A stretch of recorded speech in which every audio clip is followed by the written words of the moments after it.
বন্ধুরা, আমরা সকলেই জীবনে কখনো না কখনো এমন মানুষদের সম্মুখীন হই যারা যুক্তির তোয়াক্কা করে না, বাস্তবতাকে বোঝে না এবং তর্ক করতে পছন্দ করে। আপনি যতই বুদ্ধিমান বা যুক্তিবাদী হন না কেন, কোনো মূর্খদের সঙ্গে কথা বলার সময় আপনি হয়তো বিভ্রান্ত, বিরক্ত বা ক্লান্ত হয়ে পড়েন। কিন্তু একবার ভেবে দেখুন, যদি এমন কিছু কৌশল আপনি জানতেন যেগুলো ব্যবহার করে আপনি সহজেই এই ধরনের মানুষদের সামলাতে পারতেন, যে কোনো খারাপ পরিস্থিতিকে নিজের অনুকূলে নিয়ে আসতে পারতেন। এই ভিডিওতে আমি আপনাকে বলবো এমন 6টি কার্যকর কৌশলের ব্যাপারে যেগুলো মূর্খ বা যুক্তিহীন ব্যক্তির সঙ্গে কথা বলার সময় আপনার দারুণভাবে কাজে আসবে। শুধু নিজেকে নিয়ন্ত্রণ করলেই হবে না, আমাদের জানা উচিত যে কখন আমাদের কথা বলতে হবে আর কখন চুপ করে থাকাই বুদ্ধিমত্তা। এই কৌশলগুলো আপনাকে শুধু যুক্তিহীন মানুষের সঙ্গে সুন্দরভাবে কথা বলতে শেখাবে না, বরং আপনার মানসিক শান্তিও অটুট রাখবে। ভিডিওটি সবার জন্য খুবই গুরুত্বপূর্ণ হতে চলেছে, তাই এই ভিডিওটিকে অবশ্যই শেষ পর্যন্ত দেখুন। তো আসুন শুরু করা যাক। প্রথম কৌশল, শান্ত থাকাই হলো প্রথম বুদ্ধিমত্তা। মূর্খ বা যুক্তিহীন ব্যক্তির সঙ্গে কথা বলার সময় আমাদের সবচেয়ে বড় ভুল যেটা আমরা করি তা হলো আমরা রেগে যাই। তাদের কথাবার্তা, আচরণ বা অযৌক্তিক মন্তব্য আমাদের মনের ভেতর একরকম অস্থিরতা তৈরি করে, আর তখনই আমরা নিজের উপর নিয়ন্ত্রণ হারিয়ে ফেলি। কিন্তু আপনি যদি সত্যিই চালাক হন, তাহলে আপনি জানবেন যে ব্যক্তি নিজেকে নিয়ন্ত্রণ রাখতে পারে সেই আসল বুদ্ধিমান। মূর্খদের সঙ্গে তর্কে জিতেও আপনি হেরে যান, কারণ আপনি যদি তাদের পর্যায়ে নেমে যান, তাহলে আপনাকেও অন্যরা সেই পর্যায়েরই মানুষ ভাববে। ঠিক যেমন পুরনো প্রবাদে বলা হয়, একজন মূর্খের সঙ্গে তর্কে জড়ালে বাইরের লোক বুঝতেই পারবে না কে মূর্খ আর কে বুদ্ধিমান। শান্ত থাকার অর্থ কিন্তু দুর্বলতা নয়, এটা হলো আপনার মানসিক শক্তির প্রমাণ। ধরুন কেউ আপনাকে অপমান করছে, যুক্তিহীন কথা বলছে, আপনাকে উত্তেজিত করার চেষ্টা করছে। এই সময় আপনি যদি মাথা ঠান্ডা রাখেন, তাহলে সে নিজেই এক সময় নিজের অজ্ঞানতা প্রমাণ করবে। আপনি কিন্তু কিছু না বলেই পরিস্থিতিকে জিতে ফেলবেন। শান্ত থাকার আর একটা দিক হলো অন্তর্মুখী পর্যবেক্ষণ। আপনি যখন চুপ থাকেন, আপনি তখন পরিস্থিতি বিশ্লেষণ করতে পারেন, বুঝতে পারেন কোন কথা কোথায় বললে পরিস্থিতি আরও খারাপ হবে আর কোথায় বললে শান্ত হবে। এই পর্যবেক্ষণ শক্তি তখনই গড়ে ওঠে যখন আপনি মনের ভেতরে শান্ত থাকেন। আর বড় সুবিধা হলো, আপনি যখন শান্ত থাকেন তখন আপনি অন্যকে আয়নার মতো দেখতে পারেন যে সে কী ধরনের আচরণ করছে। আপনি রেগে গেলে তার ভুল লুকিয়ে যায়, কিন্তু আপনি শান্ত থাকলে সে নিজেই অস্বস্তিতে পড়ে যায়। তাই মনে রাখবেন, মূর্খ মানুষের সঙ্গে কথা বলার সময় প্রথম এবং সবচেয়ে গুরুত্বপূর্ণ কৌশল হলো নিজেকে শান্ত রাখা। আপনি চুপ করে থেকেও পরিস্থিতি জয় করতে পারেন। কখনো কখনো চুপ থাকাটাই সবচেয়ে বড় উত্তর, কারণ সব প্রশ্নের উত্তর মুখে নয়, আচরণেই দেওয়া যায়। শান্ত থাকুন, নিজের শক্তিকে সঞ্চয় করুন, কারণ পরবর্তী কৌশলগুলোতে আপনাকে আরও গভীরভাবে বুঝতে হবে কিভাবে কথা বললে মূর্খ মানুষও আপনার দিকে মনোযোগ দেবে। দ্বিতীয় কৌশল হলো প্রমাণ দিয়ে নয়, উদাহরণ দিয়ে বোঝান। মূর্খ মানুষদের সঙ্গে যুক্তি দিয়ে কথা বলা অনেক সময় ও শক্তির অপচয় মাত্র। আপনি হাজারটা তথ্য, গবেষণা বা যুক্তি দিলেও তারা যদি নিজের চিন্তার গণ্ডির বাইরে না যেতে চায়, তাহলে আপনি কিছুই প্রমাণ করতে পারবেন না। তাই এখানে প্রমাণ নয়, বরং উদাহরণ দিয়ে বোঝানোই সবচেয়ে কার্যকর কৌশল। উদাহরণ গল্পের মতো, আর মানুষ গল্পে আগ্রহী হয়। ধরুন আপনি কাউকে বোঝাতে চাইছেন যে দেরি করা খারাপ অভ্যাস। আপনি যদি বলেন সময় নষ্ট করা প্রোডাক্টিভিটি কমিয়ে দেয়, সে হয়তো গুরুত্ব দেবে না। কিন্তু আপনি যদি বলেন একজন লোক প্রতিদিন 5 মিনিট করে দেরি করত, কয়েক বছর পর সে তার জীবনের কয়েকশো ঘন্টা নষ্ট করেছে, তখন সে সেটা বুঝতে পারবে। কারণ আপনি বাস্তবসম্মত চিত্র তুলে ধরলেন, দৃশ্য তৈরি করলেন যেখানে সে নিজেকে কল্পনা করতে পারবে। মূর্খ মানুষ সাধারণত বিমূর্ত চিন্তা করতে পারে না। তাদের বোঝাতে হলে আপনাকে চোখে দেখা উদাহরণ বা সহজ গল্পের আকারে কথা বলতে হবে। এটি তাদের মনোযোগ ধরে রাখে এবং তারা তর্কের বদলে ভাবতে শুরু করে। উদাহরণ দিয়ে কথা বললে আপনি একদম তাদের ভাষায় কথা বলেন, যেন আপনি তাদের অবস্থান থেকেই ব্যাখ্যা দিচ্ছেন।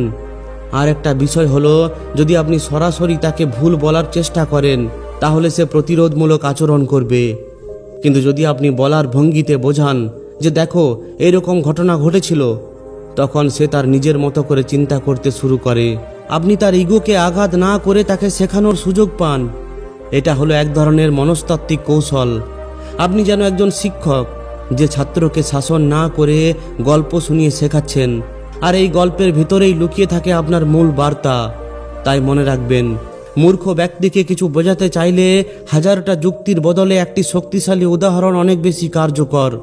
উদাহরণ মানুষকে চিন্তা করতে শেখায়, আর সেই চিন্তাই একদিন তাকে বুদ্ধিমান করে তোলে। তৃতীয় কৌশল হলো তর্ক এড়িয়ে প্রশ্ন করুন। মূর্খ মানুষদের একটা বড় বৈশিষ্ট্য হলো তারা নিজেদের কথা ঠিক প্রমাণ করতে গিয়ে তর্কে জড়িয়ে পড়ে। তারা কোনো কিছুই শুনতে চায় না, তারা শুধুমাত্র বলতে চায়। তাই আপনিও যদি এই ফাঁদে পা দেন আর তর্কে জড়িয়ে পড়েন, তাহলে আপনিও ধীরে ধীরে নিজের মনের শান্তিকে হারিয়ে ফেলবেন। এমনকি তারা এমন কথা বলবে যেগুলো আপনার রাগের মাত্রাকে আরও বেশি বাড়িয়ে দেবে। তাই যদি আপনি বুদ্ধিমান হয়ে থাকেন, তাহলে আপনাকে শিখতে হবে তর্ক না করে প্রশ্ন করার কৌশল। তর্কের মাধ্যমে আপনি যে কোনো মূর্খ ব্যক্তিকে চ্যালেঞ্জ করেন, আর প্রশ্ন করার মাধ্যমে আপনি তাকে চিন্তা করতে বাধ্য করেন। ধরুন কোনো একজন বলছে যে আজকাল আগের থেকে সমস্ত কিছু খারাপ, তখন আপনি তাকে সরাসরি বলতে পারেন যে এটা ঠিক নয়। তথ্য অনুযায়ী বর্তমান সময় অনেক বেশি উন্নত হয়ে গেছে, কিন্তু এতেও তর্ক শুরু হবে। তাই আপনি এটা জিজ্ঞাসা করতে পারেন যে আপনি কিভাবে বুঝলেন সব কিছু খারাপ হয়ে গেছে, কোন কোন দিক থেকে আপনার এমনটা মনে হয়েছে। এই সমস্ত প্রশ্নগুলি তাকে ভাবাতে বাধ্য করবে। আর বেশিরভাগ সময়ই তারা এই সমস্ত প্রশ্নের উত্তর দিতে পারে না। কোনো প্রশ্ন করা মানেই জিতে যাওয়া নয়, এটা হলো জয়ের পথ তৈরি করা। আপনি যদি কাউকে ভুল প্রমাণিত করতে চান, তাহলে তারা প্রতিরোধ করবেই। কিন্তু আপনি যদি প্রশ্নের মাধ্যমে তাদের বক্তব্য বিশ্লেষণ করতে বলেন, তাহলে তারা নিজের ভুলটা নিজের চোখেই দেখতে পাবে। এটা একটি অনেক পরিশীলিত এবং কৌশলপূর্ণ পদ্ধতি। এছাড়াও প্রশ্ন করা মানেই আপনি তাতে আগ্রহ দেখাচ্ছেন, যদিও সেটা কৌশলগত। এতে সামনে থাকা ব্যক্তিটি নিজের গুরুত্ব অনুভব করে, যার ফলে আপনার প্রতি তার আক্রমণাত্মক মনোভাব কম হয়ে যায়, আর আপনি সেই সুযোগে ওই আলোচনাকে চালিয়ে যেতে পারেন। এই প্রশ্ন করার আরও একটি সুবিধা হলো আপনি নিজেই এর থেকে কিছু শিখে নিতে পারেন। হয়তো তার মধ্যে নতুন কোনো দৃষ্টিভঙ্গি আছে, যেটা যদি আপনি মেনে নেন, তাহলে আপনিও বুদ্ধিমান হয়ে উঠতে পারেন। সব সময় তাকে শুধরে দেওয়া নয়, বরং বুঝে নিয়ে তাকে নিজের মতো প্রকাশ করাও এক ধরনের অভিজ্ঞতা। তাই মনে রাখবেন, কোনো মূর্খ ব্যক্তির সঙ্গে কথা বলার সময় তর্কে জড়াবেন না। এর বদলে তাকে প্রশ্ন করুন, এমন প্রশ্ন যেগুলো তাকে ভাবাতে শেখাবে আর আপনাকে বুদ্ধিমানের আসরে বসাবে। কথার যুদ্ধে জেতার জন্য নয়, কথার মধ্যে শান্তির পথ খুঁজে নিতে হয়। চতুর্থ কৌশল হলো তাদের অনুভূতি বুঝিয়ে দিন, যুক্তি নয়। মূর্খ মানুষের সঙ্গে কথা বলার সময় আপনি যদি কেবল যুক্তির ভাষায় কথা বলেন, তাহলে বেশিরভাগ ক্ষেত্রেই তারা সেটা গ্রহণ করবে না, কারণ তারা যুক্তির ভাষা বোঝে না। তারা অনুভব করে তাদের অনুভূতি কি বলছে। আপনি যদি তাদের অনুভূতির ভাষা ধরতে পারেন, তাহলে আপনি তাদের মন জয় করতে পারবেন, এমনকি সত্যের পথেও নিয়ে আসতে পারবেন। যখন কেউ যুক্তিহীন বা বোকামির মতো কিছু বলছে, তখন আপনি যদি সোজা বলে দেন যে তুমি ভুল বলছো, কিংবা এটা তো একবারই অযৌক্তিক, তাহলে সে রক্ষণাত্মক হয়ে যাবে। সে আপনার কথার পেছনের যুক্তি বোঝার আগেই মন বন্ধ করে ফেলবে। বরং আপনি যদি তার আবেগ, মনোভাব এবং ব্যক্তিগত দৃষ্টিভঙ্গির প্রতি সহানুভূতি দেখান, তাহলে সে আপনার কথা শোনার মানসিকতা তৈরি করতে পারে। ধরুন কেউ বলছে সব রাজনীতিবিদ চোর। এখন আপনি যদি বলেন না, এটা ঠিক না, কিছু রাজনীতিবিদ ভালো কাজও করছেন, তাহলে সে হয়তো আরও বেশি রেগে যাবে। কিন্তু আপনি যদি বলেন হ্যাঁ, আপনার হতাশা আমি বুঝতে পারছি, আজকাল সত্যি অনেক নেতার উপর বিশ্বাস রাখা কঠিন হয়ে পড়েছে, তাহলে সে শুনবে। এরপর আপনি আস্তে করে বলতে পারেন, তবে কিছু উদাহরণ আছে যেখানে কিছু মানুষ সমাজের জন্য সত্যিই কাজ করছে। এইভাবে বললে সে তর্ক করবে না, বরং চিন্তা করতে পারে। মানুষ যুক্তির আগে অনুভব করে, আর মূর্খ মানুষ সাধারণত আবেগ থেকেই প্রতিক্রিয়া দেয়। আপনি যদি তার সেই আবেগকে সম্মান জানান, তাহলে সে ধীরে ধীরে শান্ত হবে এবং আপনাকে গ্রহণ করতে শুরু করবে। এমন অনেক সম্পর্ক নষ্ট হয়ে যায় শুধুমাত্র এই কারণেই যে আমরা কেবল সত্যটা বলি, কিন্তু সেটা কিভাবে বলছি সেই দিকটা খেয়াল করি না। আর সত্যের উপস্থাপন যদি হৃদয়স্পর্শী না হয়, তাহলে তা হৃদয়ে পৌঁছায় না। একটা কথা মনে রাখবেন, আপনি কারণ মন জয় করতে চাইলে তার হৃদয়ের দরজাটাই আগে খুলতে হবে। যুক্তির চাবি দিয়ে নয়, সহানুভূতির স্পর্শ দিয়ে সেটা সম্ভব। পঞ্চম কৌশল হলো, সব কথা মানতেই হবে এমন নয়, কিছু কথায় চুপ থাকুন। মূর্খ মানুষদের সঙ্গে কথা বলার সময় একটি জিনিস অনেকেই ভুলে যায়, যে সব কথা, সব আচরণ বা সব মন্তব্যের উত্তর দেওয়া বাধ্যতামূলক নয়। অনেক সময় তারা এমন কিছু বলে বা করে যা একবারেই মূল্যহীন, অপ্রয়োজনীয় বা শুধুমাত্র আপনার মনোযোগ কেড়ে নেওয়ার জন্য তৈরি করা হয়। আপনি যদি প্রতিটি কথার জবাব দেন, তাহলে ধীরে ধীরে আপনি ক্লান্ত হয়ে পড়বেন এবং পরিস্থিতি নিয়ন্ত্রণের বাইরে চলে যাবে। এই অবস্থায় সবচেয়ে কার্যকর কৌশল হলো নীরব থাকা। চুপ থাকা মানে আপনি দুর্বল এটা নয়, বরং আপনি জানেন কখন বলা উচিত আর কখন নয়। এটাই সত্যিকারের আত্মনিয়ন্ত্রণের পরিচয়। যদি আপনি প্রতিবার তাদের ভুল ধরিয়ে দেন বা প্রতিটি যুক্তিহীন কথার প্রতিক্রিয়া জানান, তাহলে আপনি নিজেই সেই তর্কে জড়িয়ে পড়বেন যেটা আপনি এড়াতে চাচ্ছেন। ধরুন কেউ বলছে, তুমি কিছুই জানো না, আমি অনেক বেশি বুঝি। এই ধরনের মন্তব্যের উত্তরে আপনি যদি পাল্টা বলেন, তুমি নিজেই কিছু বোঝো না, তাহলে আপনাদের মধ্যে এক ধরনের শক্তির যুদ্ধ শুরু হবে, যা শেষ পর্যন্ত আপনাকেই ক্ষতি করবে। কিন্তু আপনি যদি চুপ থাকেন, হেসে ফেলেন বা ওই স্থান থেকে নিজেকে সরিয়ে নেন, তাহলে তারা নিজেদের মধ্যে দ্বিধাগ্রস্ত হয়ে পড়বে, কারণ আপনার চুপ থাকাই তাদের কথার গুরুত্ব কমিয়ে দেবে। চুপ থাকা এক ধরনের শক্তি। এই চুপ থাকা এটা বলে দেয় যে আপনি নিজের আবেগের দাস নন, আপনি পরিস্থিতি বুঝে সিদ্ধান্ত নিতে জানেন। অনেক সময় না বলা কথাই মানুষের মধ্যে গভীর বার্তা পৌঁছে দেয়। যেমন কিছু আচরণ, কিছু দৃষ্টিভঙ্গি বা কিছু নীরবতা অনেক বেশি জোরালো হতে পারে, যেটা হাজারটা কথা বললেও সম্ভব নয়। একটা উদাহরণ, ধরুন আপনি যখন কোনো শিশুকে কিছু শেখাতে চান, তখন আপনি তাকে সবসময় কথা বলে শেখান না।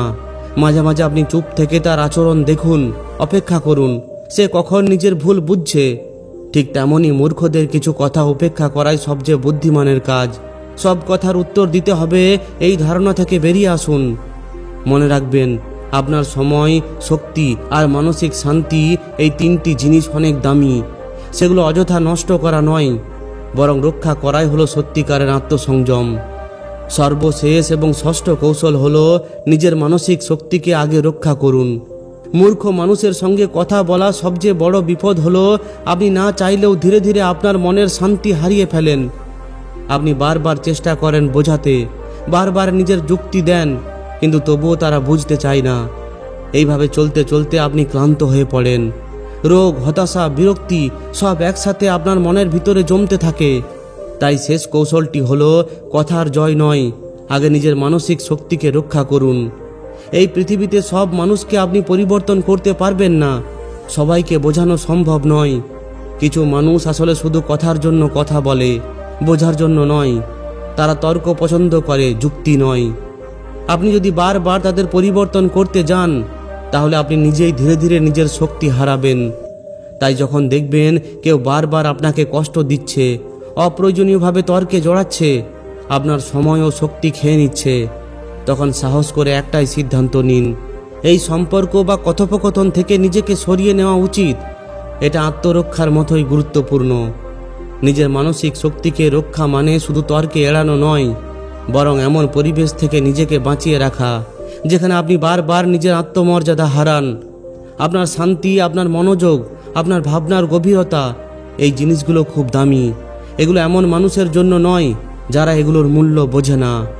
আপনি যদি নিজেকে ভালোবাসেন, তাহলে আপনার উচিত নিজের সীমা নির্ধারণ করা।